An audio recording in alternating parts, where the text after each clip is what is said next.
हर हर महादेव। माता लक्ष्मी कहती हैं कि घर की 5 चीज़ें दूसरों को नहीं देनी चाहिए। हमारे हाथ से दान में दिए गए इन 5 वस्तुओं से हमें भयंकर गरीबी का सामना करना पड़ जाता है। तो चलिए हम आपको माँ लक्ष्मी द्वारा सुनाई गई प्राचीन कथा सुनाते हैं। इस कथा के माध्यम से आपको पता चल जाएगा कि एक स्त्री को अपने घर की वो कौन सी चीज़ें हैं जो दूसरों को नहीं देनी चाहिए। जो भी स्त्री इन चीज़ों को दूसरों को दे देती है, माता लक्ष्मी उसके घर को छोड़कर चली जाती हैं। इसीलिए दोस्तों, आप इस कथा को पूरा जरूर सुनेंगे, क्योंकि आधा अधूरा ज्ञान जहर के समान होता है। जो भी इस कथा को पूरा सुनता है, माता लक्ष्मी उसकी झोली खुशियों से भर देंगे। तो चलिए बिना देरी किए वह प्राचीन कथा सुनाते हैं। पूर्व काल की बात है। मध्य देश में एक अत्यंत शोभायमान नगरी थी। उस नगरी में एक सुकन्या नाम की स्त्री अपने पति और सास ससुर के साथ निवास करती थी। सुकन्या एक पतिव्रता नारी थी जो सत्य धर्म का पालन करने में तत्पर और गृह कार्य में दक्ष थी। सुकन्या का स्वभाव अत्यंत दयालु था। वह सदैव दूसरों की सहायता किया करती थी। सुकन्या का पति संजय एक वैश्य था। उसकी अनाज की एक दुकान थी। वह बाजार में लोगों की जरूरत की चीजें बेचा करता था। सुकन्या अपने पति से बहुत अधिक प्रेम करती थी। वह अपने पति को ही परमेश्वर मानकर उसकी सेवा करती थी। सुकन्या नित्य पति से पहले जागती थी, अपने घर का आंगन स्वच्छ करती थी, फिर रंगोली बनाकर आंगन की सजावट करती थी।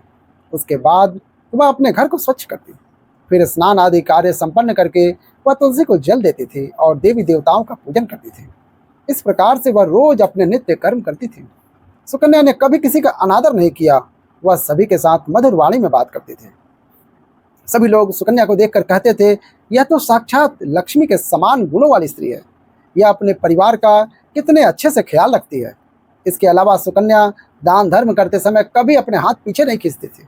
उसके द्वार पर जो भी याचक आता वो उसे दान दिए बगैर नहीं भेजती थी।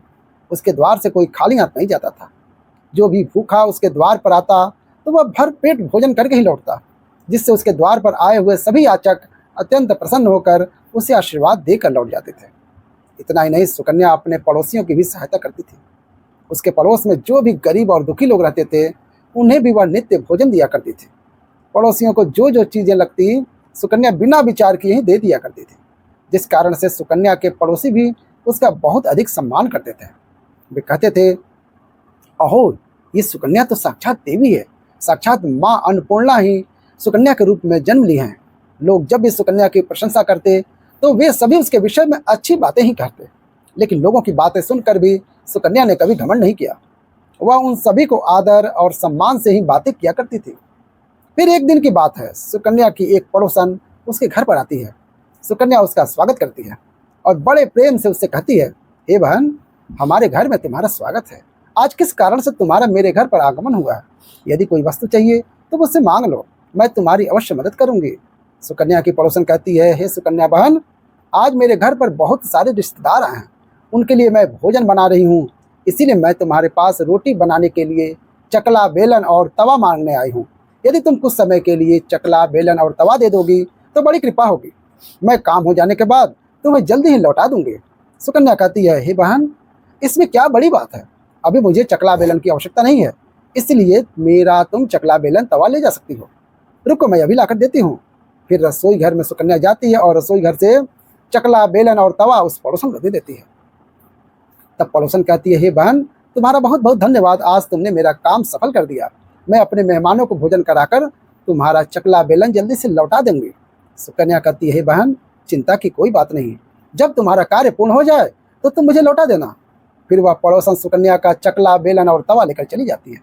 कुछ समय बाद एक स्त्री आती है सुकन्या के घर पर। सुकन्या उसका भी बड़े प्रेम से स्वागत करती है और पूछती है, पधारो बहन, आज तुम्हें मुझसे क्या काम है? संकोच न करो और बताओ, तुम्हें मुझसे क्या चाहिए? मैं तुम्हारी मदद जरूर करूंगी। सुकन्या कहती है, बहन, मेरे घर में बहुत ज़्यादा गंदगी हो गई है। आज सुबह ही मेरा झाड़ू मेरे बेटे ने खेलते वक्त तोड़ दिया, इसलिए मुझे झाड़ू चाहिए था तुम्हारा, क्योंकि घर को साफ करने के लिए मेरे पास कुछ नहीं है। इसलिए मैं तुम्हारा झाड़ू मांगने के लिए तुम्हारे पास आई हूँ। यदि तुम्हें कोई समस्या ना हो तो कृपया करके अपने घर की झाड़ू मुझे दे दो। मैं अपने घर साफ करके तुम्हें वापस कर दूंगी। सुकन्या बिना विचार किए कहती है, हे बहन, बस झाड़ू ही तो है, इसमें क्या समस्या हो सकती है? तुम रुको, मैं अभी अपने घर की झाड़ू लाकर तुम्हें देती हूँ। इतना कहकर सुकन्या घर के अंदर जाती है और झाड़ू लेकर आती है और उस स्त्री को दे देती है। वह स्त्री सुकन्या के घर की झाड़ू लेकर चली जाती है। फिर कुछ देर बाद एक अन्य स्त्री सुकन्या के घर पर आती है। सुकन्या उसका भी बड़े प्रेम से स्वागत करती है। सुकन्या कहती है, पधारो बहन, क्या बात है, आज मेरे घर पर किस कारण से आना हुआ? तुम्हें जो कुछ भी चाहिए निसंकोच कहो, मैं तुम्हारी सहायता करने का प्रयास करूंगी। तब वो स्त्री कहती है, हे सुकन्या बहन, तुम बड़ी दयालु हो। मैंने तुम्हारे बारे में बहुत सुना है और तुम सबकी मदद करती रहती हो, इसीलिए मैं तुम्हारे पास एक छोटी सी मदद मांगने के लिए आई हूँ। सुकन्या कहती है, हे बहन, संकोच ना करो, तुम्हें जो कुछ भी चाहिए मांग लो। यदि मेरे बस में होगा तो मैं मना नहीं करूँगी, मैं तुम्हारी सहायता अवश्य करूँगी। तो वह स्त्री कहती है, हे सुकन्या बहन, आज मेरी बेटी को देखने के लिए लड़के वाले आ रहे हैं, इसीलिए मैं चिंता में हूँ।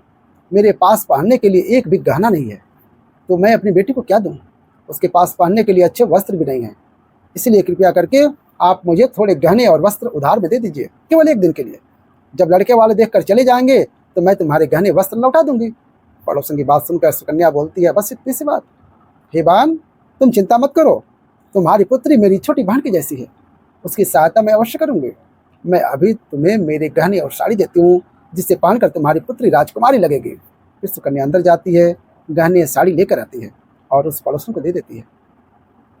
पड़ोसन प्रसन्न होकर सुकन्या के गहने और साड़ी लेकर चली जाती है। फिर शाम हो जाती है और अन्य एक पड़ोसन सुकन्या के घर पर आती है। सुकन्या उसका भी बड़े प्रेम से स्वागत करती है और कहती है, पधारो बहन, आज किस कारण से मेरे घर पर आना हुआ? बताओ, मैं तुम्हारी किस प्रकार से सहायता कर सकती हूँ? तुम्हें जो कुछ भी चाहिए निसंकोच कहो, मैं तुम्हारी मदद अवश्य करूँगी। वह पड़ोसन कहती है, हे सुकन्या बहन, तुम बड़ी दयालु हो और तुम सभी की मदद करती हो, इसीलिए मैं तुम्हारे पास आई हूँ। मेरा बच्चा भूखा है और उसे पिलाने के लिए दूध नहीं है, इसीलिए मैं तुम्हारे पास दूध मांगने के लिए आई हूँ। अगर थोड़ा सा दूध मिल जाता तो बड़ी कृपा होती। सुकन्या कहती है, अरे बहन, इसमें कौन सी बड़ी बात है, लो अभी मैं तुम्हें दूध दे देती हूँ। सुकन्या रसोई घर में जाती है और थोड़ा सा दूध लेकर आती है और उस पड़ोसन को दे देती है। वह पड़ोसन प्रसन्नता से उस दूध को लेकर चली जाती है। इस प्रकार से सुकन्या अपने सभी पड़ोसियों की मदद करती है और प्रसन्न होकर घर का काम करने में लग जाती है। फिर रात होते ही उसका पति घर पर लौट आता है। सुकन्या अपने पति को प्रणाम करती है और उसकी खूब सेवा करती है। रात को दोनों पति पत्नी आनंद से सो जाते हैं। फिर दूसरे दिन वे जागते हैं तो उन्हें बहुत बुरी खबर कानों में आती है। एक आदमी दौड़ते हुए सुकन्या के घर पे आता है और सुकन्या के पति से कहता है, हे भाई, कल रात को किसी ने आपकी दुकान लूट ली है, सारा माल गायब है। सुकन्या का पति एकदम से घबरा जाता है और दौड़ते हुए अपनी दुकान पर जाता है तो देखता है उसका सारा माल किसी ने लूट लिया है। वह देखता है कि उसके दुकान में रखा हुआ सारा धन भी चोरी हो चुका है। वह दुखी और निराश होकर घर पर लौटता है और सुकन्या को सारी बात बताता है, जिसे सुनकर सुकन्या बहुत दुखी हो जाती है। सुकन्या कहती है, आप चिंता मत कीजिए, हमारे घर में अभी बहुत सारा धन रखा हुआ है, जिससे आप फिर से व्यापार शुरू कर सकते हैं। सुकन्या अपने घर की तिजोरी में देखती है तो वह भी पूरी तरह खाली दिखाई देता है। उसके अंदर का भी सारा माल अब चोरी हो चुका था। यह देखकर सुकन्या बहुत दुखी हो जाती है। उसे समझ में नहीं आता कि यह कैसे हुआ। सुकन्या का पति उस पर बहुत क्रोधित हो जाता है और पूछता है, सुकन्या, सच सच बताओ, हमारे घर के अंदर रखा हुआ सारा पैसा कहाँ गया? सुकन्या कहती है, हे स्वामी, मैं घर पर ही थी, सारा धन तिजोरी में ही था, किसने इसे चुरा लिया पता नहीं।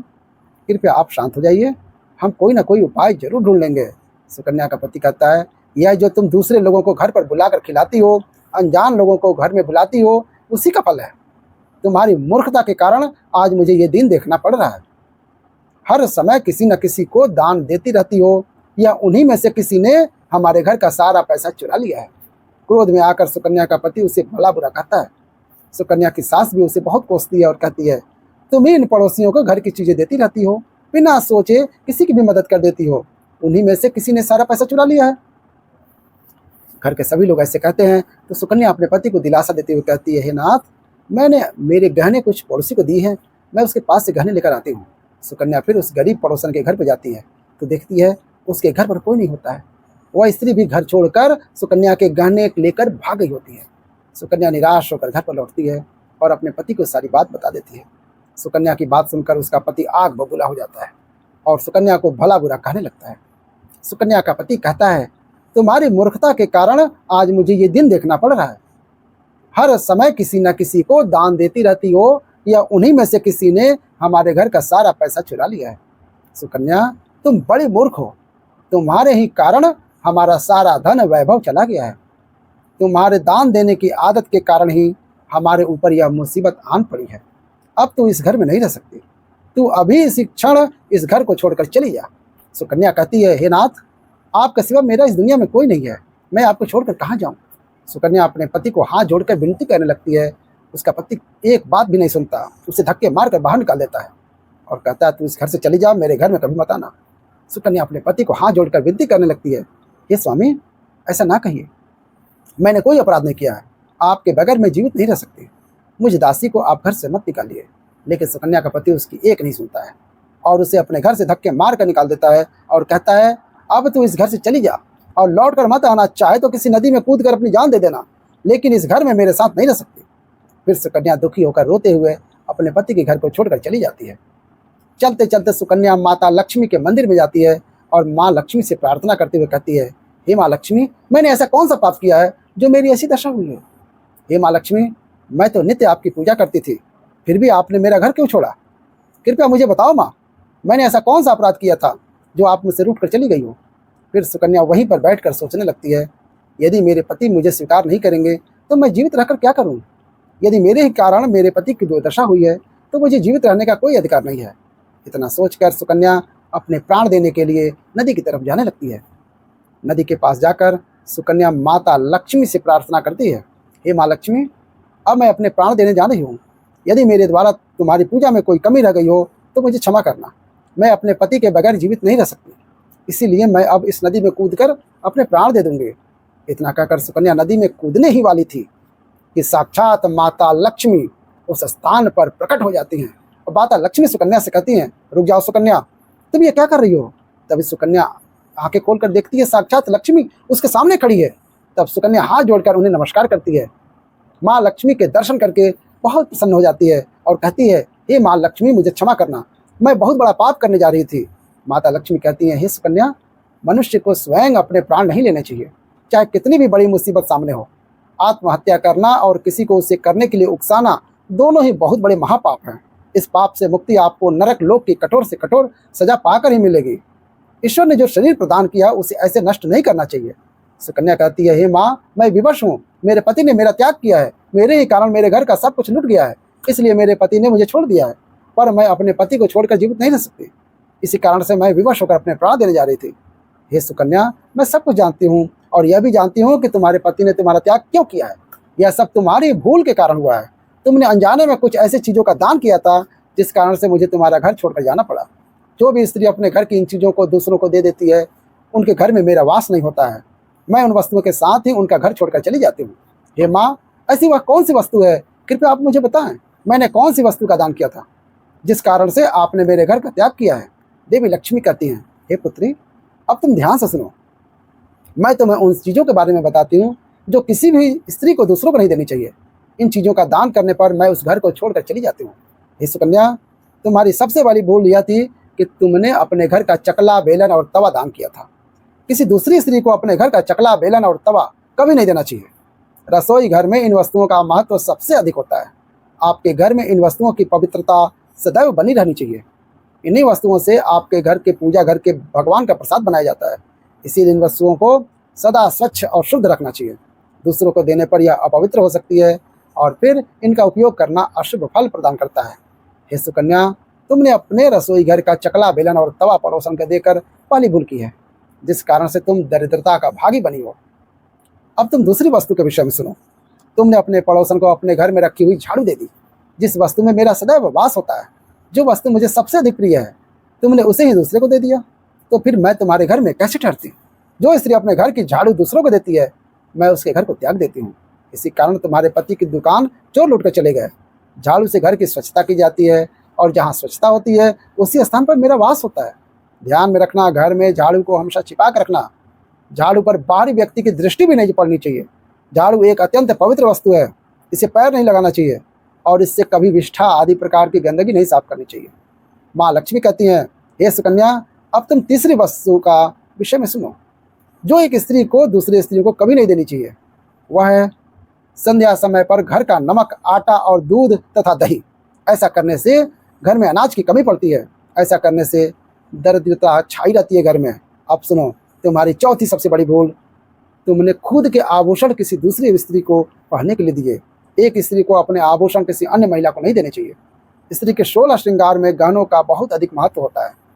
एक विवाहित स्त्री को अपने आभूषण किसी अन्य स्त्री को पहनने के लिए नहीं देने चाहिए। जो स्त्री अपने आभूषण किसी अन्य स्त्री को देती है, उस स्त्री के घर में हमेशा पति पत्नी में कलेश बना रहता है। मेरी नाराजगी के कारण ही तुम्हारी पड़ोसन तुम्हारे गहने लेकर दूसरे गांव चली गई। हे सुकन्या, अब मैं पांचवी तथा तुम्हारी अंतिम भूल के बारे में बताती हूँ। वह है, दूसरे दिन सुबह सुबह तुमने दूध का दान किया था। दूध बेचना अलग बात है और दूध का दान करना अलग बात है। ऐसे में तुमने सुबह सुबह दान देकर अपने ऊपर बड़ी मुसीबत ले ली है। इसी कारण तुम्हारे घर की तिजोरी में रखे गहने चोरी हो गए। मनुष्य को सही चीज़ों का दान करना पुण्यवान बनाता है, लेकिन कुछ ऐसी वस्तुएं जिन्हें हमें भूल कर भी दान में नहीं देनी चाहिए। ऐसी वस्तुएं दान करने से जीवन में अशुभ का काल शुरू हो जाता है। तुमने सारी गलत चीज़ों का दान करके मेरी वक्र दृष्टि का अनुभव किया। सुकन्या कहती है, माँ लक्ष्मी, मुझसे बड़ी भूल हो गई। मैं इन बातों से अनजान थी। कृपया मुझे क्षमा करो और मुझे प्रायश्चित करने का उपाय बताओ। देवी लक्ष्मी कहती हैं, हे सुकन्या, तुमने प्रायश्चित पहले ही कर लिया है। जो दुख तुम्हें भुगतना पड़ा वही तुम्हारी सजा थी। अब मैं तुम्हें तुम्हारे अच्छे कर्मों के कारण माफ़ कर देती हूँ। इसीलिए अब तुम अपने घर पर लौट जाओ। मैं तुम्हें तुम्हारा संपूर्ण वैभव और धन संपत्ति तुम्हें लौटा देती हूँ। इतना कहकर माँ लक्ष्मी उस स्थान से अंतर्ध्यान हो जाती है। फिर सुकन्या भी माता लक्ष्मी को धन्यवाद करती है और उस स्थान से घर की तरफ जाने लगती है। तभी उसका पति ढूंढते हुए उसी की तरफ आ रहा था। वह सुकन्या के पास आकर उससे क्षमा मांगता है और कहता है, हे सुकन्या, मुझे माफ़ करो। मैंने तुम्हें बहुत भला बुरा कहा था। तुम साक्षात देवी के समान हो। माँ लक्ष्मी की कृपा से हमें अपना सारा धन वैभव वापस मिल गया है। जिन लोगों ने हमारा धन लूटा था, उन सभी ने हमारा धन लौटा दिया और तुम्हारा नाम लेते हुए क्षमा मांग ली है। यह सुनकर सुकन्या बड़ी प्रसन्न होती है और अपने पति के साथ घर पर लौट जाती है। माँ लक्ष्मी की कृपा से सुकन्या के घर में फिर से सुख समृद्धि आती है और उसके बाद से सुकन्या ने अपने घर की ये 4 चीज़ें कभी दूसरों को नहीं दी। तो दोस्तों, उम्मीद है आपको यह कथा पसंद आई होगी। वीडियो को लाइक जरूर कीजिएगा और कमेंट में जय माता लक्ष्मी जरूर लिखिएगा। साथ में चैनल को सब्सक्राइब करके बेल आइकन दबा दीजिएगा। आप सभी का धन्यवाद।